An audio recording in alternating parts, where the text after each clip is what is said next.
October 17, 2025, a young black girl deliberately angered a billionaire on the street, knowing exactly what she was doing. And in that calculated moment of provocation, she saved his life without him ever realizing it. But when he discovered the truth about why she did it, everything he thought he knew about her, about that night, and about himself shattered completely. What if the person you thought was trying to hurt you was actually the only one willing to risk everything to save you? The Penthouse Bar was on the 44th floor of the Sterling Building downtown, and it was the kind of place where the wealthy came to disappear into privacy.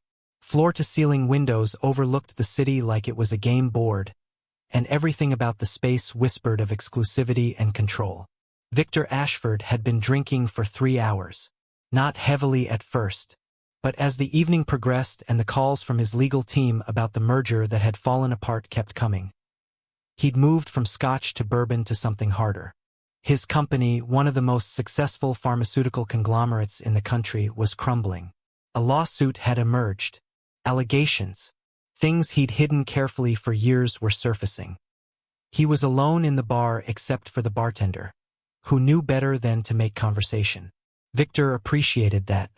He appreciated the way money could buy silence, discretion, the ability to exist in a vacuum while the world fell apart.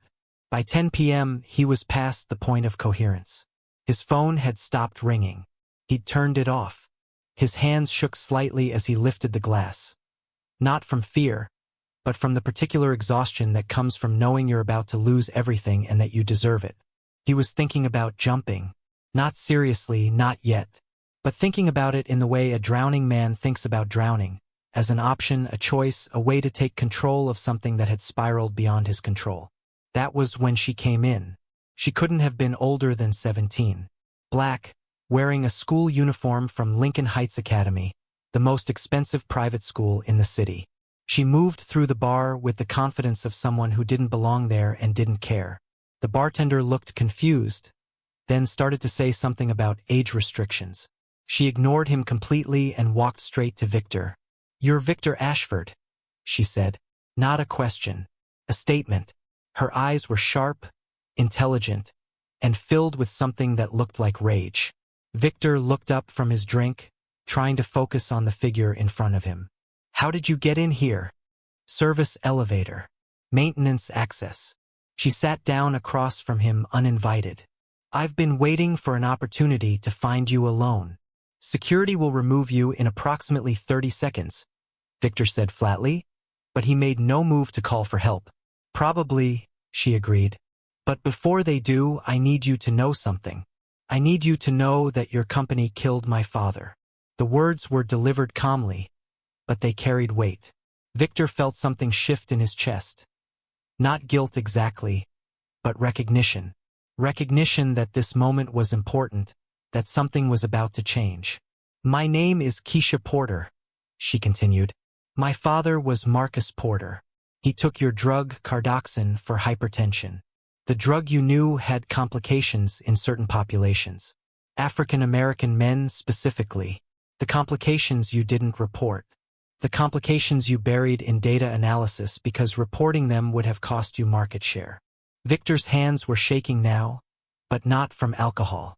This was something else. This was truth encountering him in a bar at 11 o'clock at night, delivered by a teenager in a school uniform. "My father had a massive stroke 3 years ago," Keisha said, her voice steady but her eyes bright with unshed tears. "He was 42. He's been in a care facility since. My mother works 3 jobs. My brother dropped out of college to help pay for his care. And every single day we live with what your company did. What you did." Victor tried to speak, but nothing came out. "I've been planning this for 2 years," Keisha continued. "I tracked you down. I learned your patterns. I waited for tonight because tonight you needed to hear this. Not in a courtroom, not through lawyers. Face to face with someone your decisions are actually destroyed." She stood up. "But before I leave, I'm going to tell you something that's going to make you angrier than you already are. I'm going to tell you about your cardoxin lawsuit, the one everyone's been keeping quiet. It's not quiet anymore. A journalist received an anonymous tip tonight about the buried data. The real data. By morning, it'll be everywhere. And you should know that was me too. Victor felt the room tilt. The lawsuit was supposed to be contained. Managed. He'd paid people to manage it. The fact that it was already public, that Keisha had orchestrated. Why are you telling me this? He asked.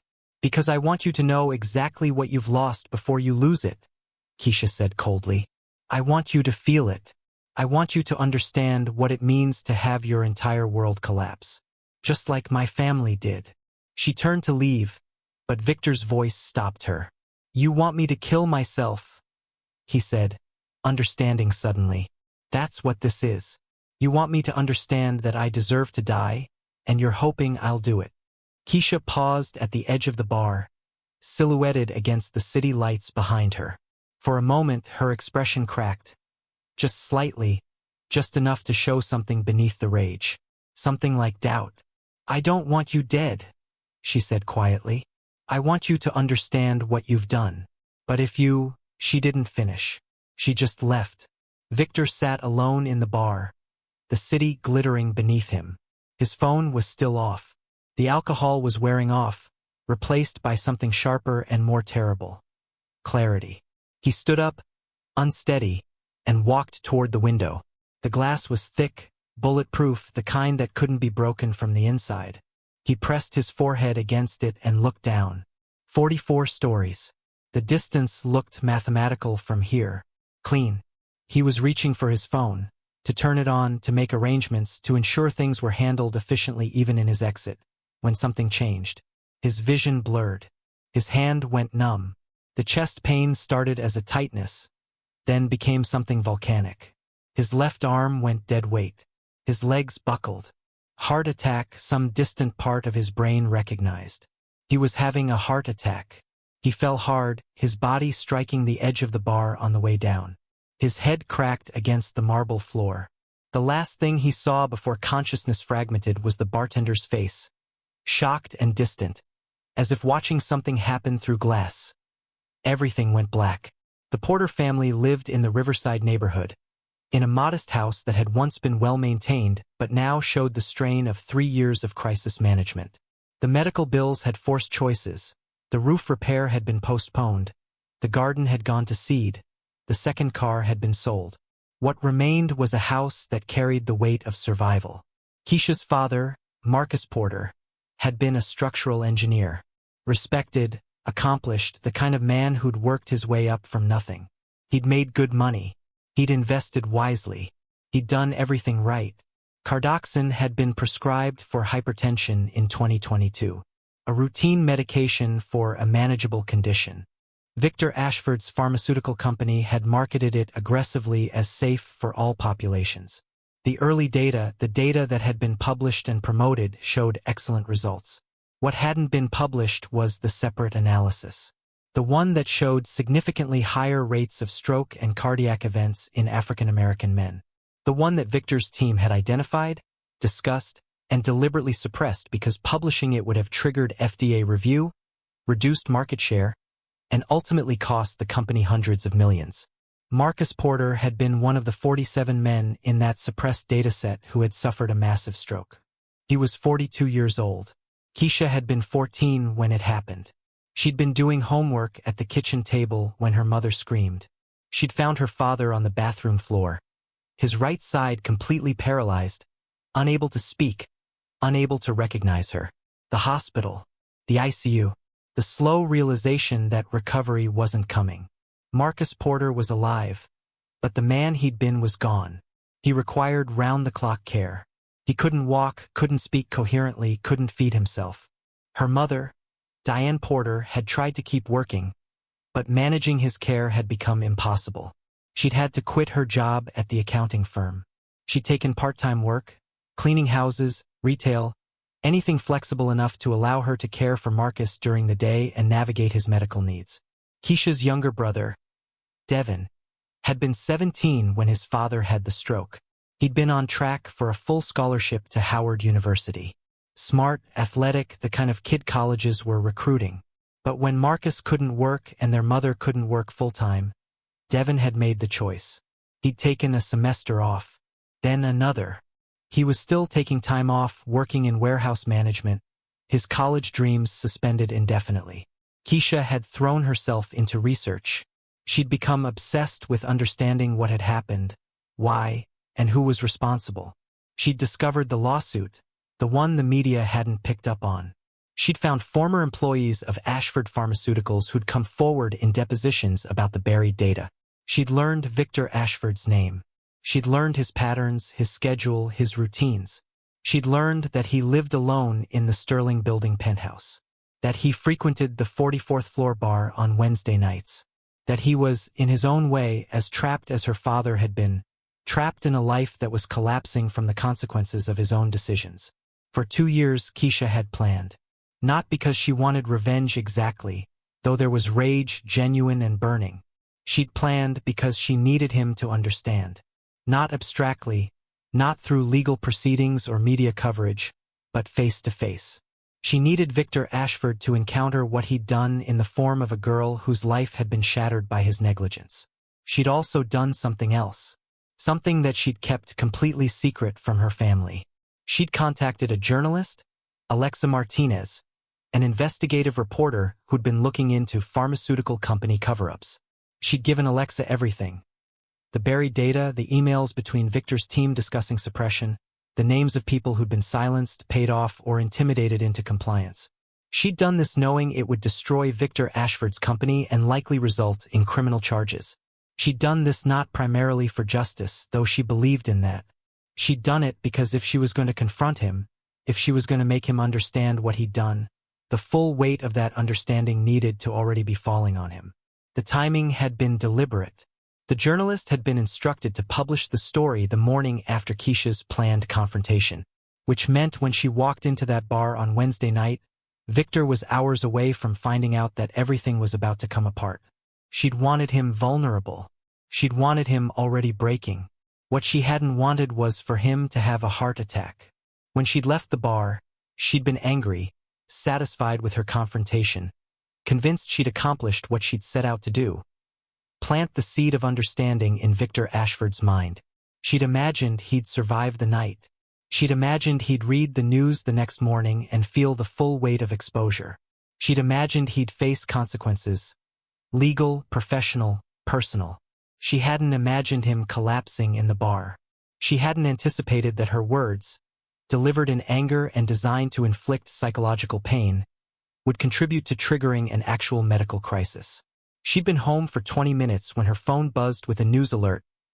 Billionaire Victor Ashford hospitalized after cardiac event. She'd read it twice, her stomach dropping. She'd wanted to hurt him. She'd wanted him to suffer. But not like this. Not physically. And more disturbingly, she'd realized something in that moment of reading the headline. If Victor Ashford died, some part of her objective would never be fulfilled. He would never truly understand what he'd done. He would never have to live with it. He would escape through the only exit available, death. She'd spent the next 4 hours staring at her phone, reading updates. Ashford had been admitted to Metropolitan Hospital. He'd been in a cardiac ICU. He'd survived the initial event. He'd had emergency procedures. It wasn't until later that night, when she finally checked the news again and saw that he'd survived and was recovering, that Keisha could breathe. But something had shifted in her. Her certainty about what she'd planned, what she'd wanted to accomplish, had fractured. The anger was still there. The rage about what had happened to her father would never fully disappear. But somewhere in the space between confrontation and crisis, between wanting someone to suffer and discovering they actually were suffering, something had changed. She didn't yet understand what it meant. She only knew that when Victor Ashford recovered enough to understand what had happened that night, what Keisha had said, what Keisha had orchestrated, and most importantly, what Keisha had inadvertently prevented, it would change everything about how both of them understood the concept of redemption. Victor Ashford woke in the cardiac intensive care unit to the sound of machines beeping in a steady rhythm. His chest felt like it had been cracked open and reassembled by someone learning the procedure. The doctor explained what had happened, the massive heart attack, the emergency catheterization, the stent placement. He'd been lucky. Another 5 minutes and he would have been dead. Lucky. The word felt obscene. The news was everywhere. The journalist's story about buried data had broken the morning after his hospitalization, and it had ignited immediately. Federal investigators were involved. The FDA was reviewing. Stock prices had collapsed. 3 board members had already announced they were stepping down. Criminal charges were being discussed. His lawyer had visited while he was still medicated. "There's significant exposure," the man had said carefully. "The evidence is substantial. We're discussing settlement options and potential cooperation agreements." Cooperation meant betraying other people. Probably meant prison time regardless. It meant his life as he'd known it was over. But Victor wasn't thinking about any of that. He was thinking about the girl, Keisha Porter, the name the police had mentioned when they'd taken his statement about what had happened in the bar. She'd left through the service elevator. The security footage showed her entering, confronting him, leaving all of it recorded. The police wanted to know if she'd threatened him, if her words had precipitated the cardiac event, if they should press charges against a teenager for reckless endangerment. Victor had refused to press charges. He told the police exactly what she'd said, and then he'd asked them to leave him alone. He requested Keisha's contact information from the hospital social worker, claiming he needed to contact her to clarify details for his statement. The social worker had been reluctant. Privacy concerns, he was a minor. But eventually, with persistence and the leverage of his name and money, Victor had gotten an address. On his 3rd day in the hospital, when the doctor said he could have limited visitors and minimal activity, Victor made a phone call. "I need someone to drive me somewhere," he told his assistant, Marcus. "Not the company driver. Someone discreet. And I need to do this today." "Sir, you've had a heart attack. You should be resting." "I will rest after I do this," Victor said flatly. They drove to the Riverside neighborhood in the late afternoon. The house was modest, well kept despite its age. There was a ramp on the front porch, recent construction, installed for someone with mobility difficulties. Victor sat in the car for 10 minutes before getting out. His chest felt fragile. His body felt like it belonged to someone else. But he needed to do this while he still had courage. Diane Porter answered the door. She recognized him immediately, not from meeting him before, but from news coverage. Her face hardened. "I need to speak with Keisha," Victor said quietly. "Whatever you need to say. Mrs. Porter, please. I'm not here to threaten her or press charges. I just need 5 minutes." There was a long silence. Then Diane stepped aside. Keisha appeared in the hallway behind her mother, confusion and wariness in her expression. She looked smaller than Victor remembered. Just a teenager in jeans and a school sweater, standing in a modest home, trying to process the sight of the man she'd confronted now standing in her living room. "We need to talk," Victor said, "about what happened in the bar, about what you did, and about something you don't know yet." Keisha's jaw tightened. "I know exactly what I did." "No," Victor said. "You don't. And that's what I came to tell you." The photograph appeared in the society section of the newspaper the next day. Recovering billionaire Victor Ashford visits Riverside neighborhood. The article was speculation wrapped in innuendo. Sources suggest Ashford is attempting damage control with the family at the center of his pharmaceutical scandal. The headline read, "Is this an apology or a threat?" Within hours, the story had spread. Social media erupted with theories. Some praised him for acknowledging the consequences. Others accused him of intimidating a witness. The most damaging narrative was the simplest. A billionaire visiting a teenager's home, regardless of context, looked like something it probably wasn't. Keisha's school received complaints from parents. How could they allow a student involved in such a scandal to attend? Wasn't her presence a distraction? Wasn't her family's litigation against a major corporation a conflict of interest for the institution? The school administration, aware of PR disasters and protecting their reputation, asked to meet with Keisha and her mother. "We're not asking you to leave," the headmaster said carefully, "but we are recommending you take time to focus on your family situation rather than your academics right now." Keisha understood the translation. They were expelling her without calling it expulsion. At home, things were worse. Reporters started showing up at the house. News vans positioned themselves on the street. Neighbors began treating the Porter family differently. Some sympathetic, others hostile. as if the scandal had contaminated the neighborhood itself. Victor's world was collapsing in different ways. His board of directors voted unanimously to remove him as CEO. His assets were being frozen pending legal proceedings. Investment firms were distancing themselves from anything connected to his name. Former friends and business associates no longer returned his calls. But the most significant pressure came from his own legal team. "You cannot contact that girl," his lawyer, James Chun, said forcefully during a hospital visit. "Every interaction is being documented, photographed, analyzed. It looks like witness intimidation. It looks like you're trying to suppress her testimony." "I'm not trying to suppress anything," Victor said. "I'm trying to understand." "Understand what?" James demanded. "What could you possibly need to understand that would justify jeopardizing your entire defense?" Victor didn't have an answer that would satisfy anyone. The pressure on Keisha came from a different direction. The journalist, Alexa Martinez, reached out, not to praise her, but to warn her. "Your name is becoming part of the narrative," Alexa explained during a phone call. "Ashford's team is already suggesting you orchestrated the story leak as part of a coordinated revenge plot. They're positioning you as someone with a vendetta, not a whistleblower. It's going to affect the credibility of everything you provided." "I did leak the story," Keisha said. "I know, but framing matters. In court, Ashford's defense will argue you're unreliable, motivated by emotion rather than facts, potentially committing crimes yourself by accessing and leaking proprietary data."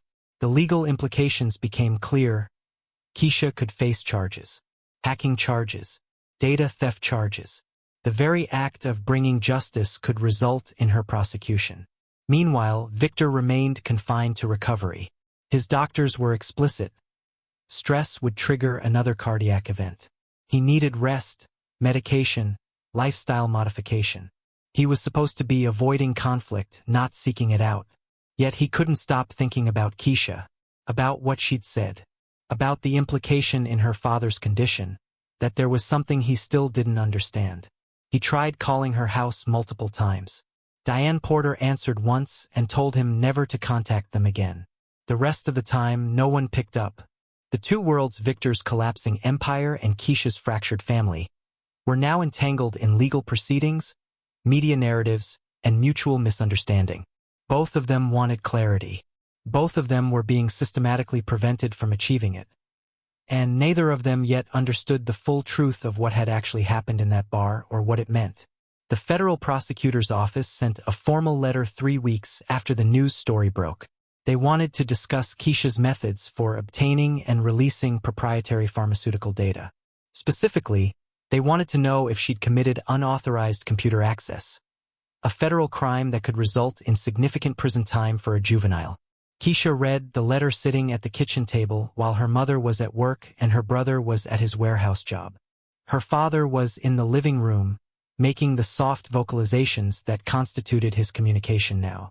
The sound had become background noise to her, a constant reminder of what this was all about. But reading the letter, she realized something terrifying. Her father couldn't testify. He couldn't explain why she'd done this or what it had meant. He was trapped in his own body, unable to advocate for his daughter. Her motivation, however righteous she believed it to be, would be presented to a court as the actions of an angry teenager, not as an act of justice. She called the journalist. "Can they actually charge me?" "Potentially," Alexa said carefully. "Depends on how you access the data and what they can prove." "How did you get it?" Keisha was quiet for a long time. She'd gotten it through a former Ashford Pharmaceuticals employee who'd been sympathetic to her cause. Someone had been fired for raising the data concerns internally and had been willing to provide documentation to prove the cover-up. She'd never broken into any computers. She'd never hacked anything. But the prosecutor didn't need to prove she had. They could simply investigate, threaten charges, and see if she'd cooperate or panic into a confession. That night, her mother came home to find Keisha crying at the kitchen table. Actually crying. Not the angry tears she'd shed for the past 3 years, but the overwhelming grief of a teenager realizing that pursuing justice had consequences she hadn't fully anticipated. Diane held her daughter while she sobbed. "This is my fault," Keisha said. "I did this. I leaked the story. I confronted him. I'm the reason everything's falling apart." "No," her mother said firmly. "Victor Ashford is the reason everything's falling apart. He made the decisions. He chose to hide the data. He chose to let people die. You didn't do that. But I'm going to face charges. You're going to have to pay for lawyers. Devon's going to have to—" "Stop," Diane interrupted. "Don't do this. Don't take responsibility for his crimes." But Keisha couldn't stop. She'd been so focused on making Victor understand consequences that she hadn't fully reckoned with her own. She'd been so consumed by rage that she hadn't considered the possibility that her actions, however morally justified, would create collateral damage in her own life. The school expelled her formally. The letter cited conduct inconsistent with institutional values and involvement in ongoing legal proceedings. Translation: they didn't want the scandal. College applications, which she'd been preparing since freshman year, became impossible.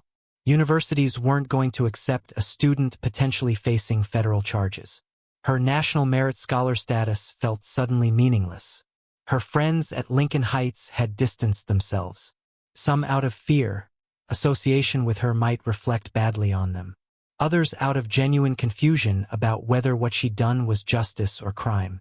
A few had come to her defense publicly, but most had simply disappeared.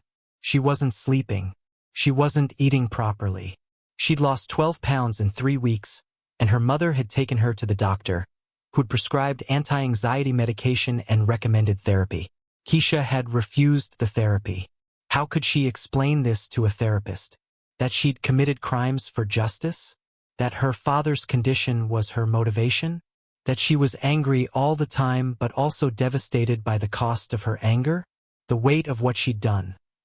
Not just the confrontation with Victor, but the coordinated destruction of his life, was becoming heavier every day. She'd wanted him to suffer. She'd wanted him to understand the consequences. But as days passed and the reality of potential prosecution settled over her family like a suffocating blanket, she began to understand something crucial. Revenge didn't look like justice when you lived inside its aftermath. Victor Ashford had destroyed her father's life through negligence and choice, but Keisha had destroyed her own life through deliberate action. And while his destruction had been passive, hiding data, making decisions in boardrooms, her destruction was active. She'd chosen this.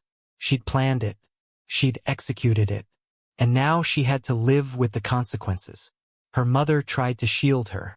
Diane sat with her at night while Keisha lay awake, the anxiety medication doing nothing to quiet her racing thoughts. Diane held her while she had panic attacks. Diane reassured her that they would figure this out, that lawyers would handle it, that she would be okay. But Keisha could see the fear in her mother's eyes. She could see the exhaustion intensifying. Diane was already working 3 jobs to cover Marcus's care. Now she'd need to add a 4th job to cover legal fees. Her mother's sacrifice was becoming the cost of Keisha's justice. And the most unsettling realization. Victor Ashford, recovering in his penthouse, possibly facing prison time, had been the one to reach out. He was the one trying to make contact. He was the one who'd shown up at her house, fragile and recovered but present. While Keisha, the victim's daughter, the righteous avenger, was the one falling apart. She didn't understand yet what that meant. She only knew that the clarity she'd felt in the bar, about what she needed to do and why, had shattered completely. The world had become complicated in ways her rage couldn't accommodate. Victor's legal team had prepared a comprehensive defense strategy. It involved minimizing culpability, shifting blame to subordinates, claiming ignorance about the data suppression, and suggesting that the buried findings had been misinterpreted by overzealous junior employees. It was a strategy that would probably work. James Chun had walked him through it in detail. With the right narrative, the right experts, the right legal maneuvering, Victor could reduce his exposure significantly. He might avoid criminal prosecution. He might preserve a portion of his wealth. He might eventually rebuild. All he had to do was betray every person who tried to raise concerns about the data. All he had to do was claim ignorance when he'd known exactly what was happening. All he had to do was let Keisha Porter be painted as a vengeful teenager rather than someone who'd exposed the truth. "This strategy positions you well," James had said confidently. "The prosecutor's case is circumstantial. They're relying heavily on data she leaked. If we can argue she obtained it through unauthorized means—" "Stop!" Victor had interrupted. "I'm not doing this." James had stared at him. "I'm sorry. I'm not using Keisha's potential prosecution as part of my defense. I'm not claiming ignorance. I'm not blaming my staff. I'm going to cooperate fully with the investigation." "That's cooperate to testify against other people at the company?" "That's cooperate as in full disclosure," Victor had said. "Everything. The emails, the decision-making process, the deliberate choice to suppress findings." James had set down his briefcase slowly. "Do you understand that this essentially guarantees conviction?" "Yes." "And prison time?" "Probably." "And complete financial ruin?" "Yes." James had left the meeting looking at Victor like he was experiencing a psychiatric episode. Victor's other attorneys had called emergency meetings. His accountant had sent grim emails. The financial advisors had recommended he preserve assets through offshore structures before prosecution made everything inaccessible. Victor had said no to all of it, because that night, lying in his apartment recovering from his near-fatal heart attack, he'd realized something. Keisha Porter had done what he couldn't do. She'd chosen truth over self-preservation. She'd sacrificed her own future to expose his crimes. And he was about to sacrifice her future to preserve his own. He couldn't live with that, not after everything. He called a press conference, against the advice of every attorney representing him. He stood before cameras with his lawyer beside him, looking like a man about to commit professional suicide. "I want to make a statement," he began. "I am responsible for the decision to suppress safety data regarding cardoxin. I was fully informed of findings specific to African American men. I made the conscious decision not to report these findings to the FDA because doing so would have negatively impacted company profits." Chaos erupted. Questions fired at him from every direction. "Furthermore," he continued, "Keisha Porter did not commit any crime. She obtained information from a company employee with legitimate access to proprietary documents. She acted as a whistleblower, not a criminal. Any attempt to prosecute her is an attempt to silence truth-telling." His lawyers were on their feet, signaling for him to stop. But Victor continued, "I will be cooperating fully with federal investigators. I will provide complete documentation of the suppression decision-making process. And I will testify that Keisha Porter's actions were justified and necessary." He stepped away from the microphone, leaving chaos in his wake. His legal team rushed after him, their faces reflecting the disaster they were witnessing. Victor didn't care. For the first time in decades, he felt something close to relief. He'd finally done something right. He'd finally chosen truth over power. He only hoped it wasn't too late for Keisha to understand why. The federal prosecutor dropped all charges against Keisha Porter within 48 hours of Victor's press conference. His public exoneration of her whistleblower status and his full cooperation made prosecution impossible. The case against Victor, however, accelerated dramatically. He pleaded guilty to multiple counts of fraud, conspiracy, and endangering public health. The sentencing recommendation was 15 to 20 years. The judge, noting his cooperation and his voluntary disclosure, reduced it to 12 years. Victor would be eligible for parole after 8. He entered a federal penitentiary in Allentown, Pennsylvania, 3 months after his cardiac event. But something unexpected happened in the interim, something that neither of them had anticipated. Keisha had been sitting in her room, processing the news that she wouldn't be prosecuted, when she heard her father make a sound from the living room. Not his usual vocalizations, something else, something that sounded like her name. She'd rushed in to find him pointing at the television. The press conference, Victor's statement, Keisha's exoneration and vindication laid out for the world to see. Her father had been trying to say her name, trying to acknowledge what she'd done. It had broken something open in her, not in a healing way, in a way that made her confront the complexity of what had happened. Victor Ashford had just sacrificed his freedom to protect her. The man she'd wanted to hurt. The man she'd orchestrated a confrontation with, hoping he'd take his own life or at least feel enough shame to disappear. He'd instead chosen accountability. He'd chosen to make things right in the most complete way possible, by accepting the full weight of consequences. She'd written him a letter. It had taken 3 weeks to write because she didn't know what to say. How do you write to someone you'd harmed who had then sacrificed for you? I don't know how to understand what's happened, she'd written. I wanted you to suffer. I wanted you to understand the consequences. I got what I wanted. But now I realize I didn't want that at all. I wanted my father back. And you can't give me that. And I can't give you back your life. But I'm writing to say that what you did, stepping forward, taking responsibility, protecting me. It's the first time I felt like maybe there's a way forward that doesn't require someone to be completely destroyed. Victor had responded from prison. His letter had arrived 6 weeks later, written in careful handwriting on prison stationery. Keisha, you didn't make me do this. I made this choice because it was the only choice that made sense anymore. You showed me what accountability looked like from the outside. You forced me to see myself clearly. That's a gift I didn't deserve. I'm spending my time here trying to understand what I did to your father. Not abstractly, but specifically. I read every testimony from every man harmed by Cardoxin. Every family's statement. I'm trying to actually comprehend the consequences instead of running from them. That's what you gave me, the chance to finally be honest. You didn't save my life in the bar. But you're saving my soul by forcing me to live with what I've done. The letters continued. Keisha visited him once, in the federal prison in Allentown. It was awkward and strange and necessary. They didn't discuss the bar or the confrontation or the past.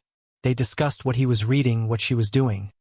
She'd gotten into community college despite the scandal, what they both believed about redemption and responsibility. I still need to apologize, Victor had said through the prison glass.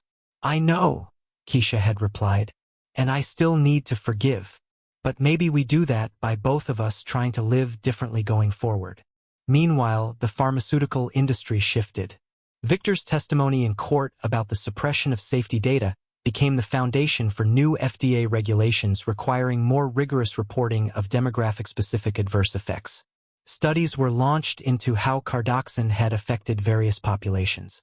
Settlements were reached with hundreds of victims.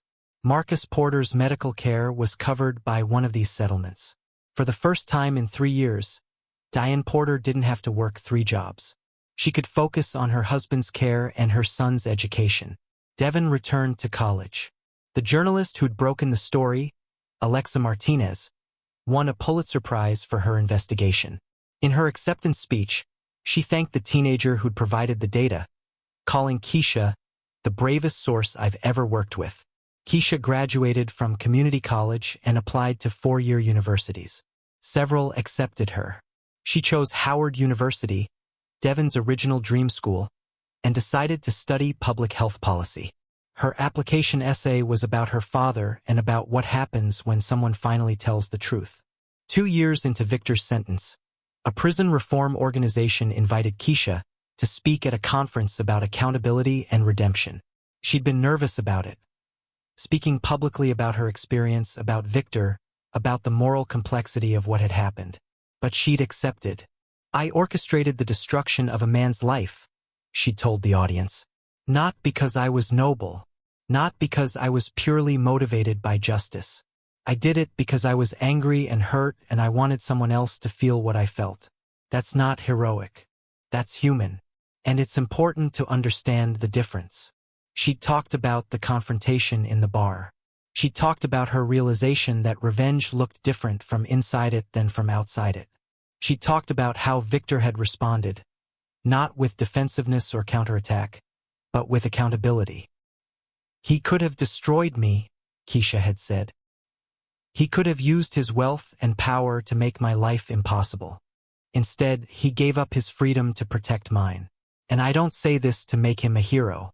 I say this to suggest that redemption is possible, that people can change, that accountability can matter. The speech had gone viral. Universities wanted her to speak. Policy organizations wanted her input.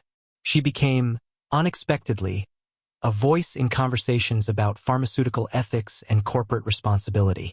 Victor, reading about it in prison, had felt something he hadn't felt in years. Pride that wasn't about his own accomplishments, but about someone else's. By the time he was released after serving 8 years, Keisha was finishing her master's degree. She was working at a nonprofit focused on pharmaceutical ethics and corporate accountability. She was planning to continue to law school. They met for coffee the day after his release, at a small cafe in a neighborhood neither of them had significant history in. It was neutral ground. "Thank you," Victor had said simply. "For what?" Keisha had asked. "For showing me that there's a difference between suffering and growth. For forcing me to actually become someone worth knowing." Keisha had smiled faintly. "Thank you for actually changing when I gave you a reason to." They didn't become close friends. Their relationship remained complicated by history and by the fundamental imbalance of what had happened. But they maintained connection. Victor mentored Keisha's research.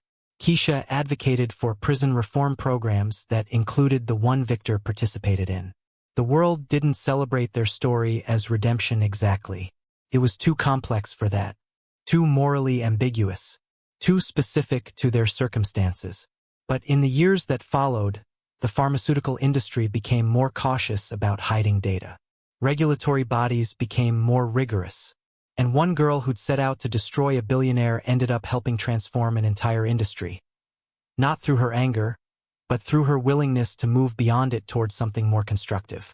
That was the real transformation, not Victor's sacrifice or Keisha's confrontation, but what both of them became when they finally chose accountability over self-preservation.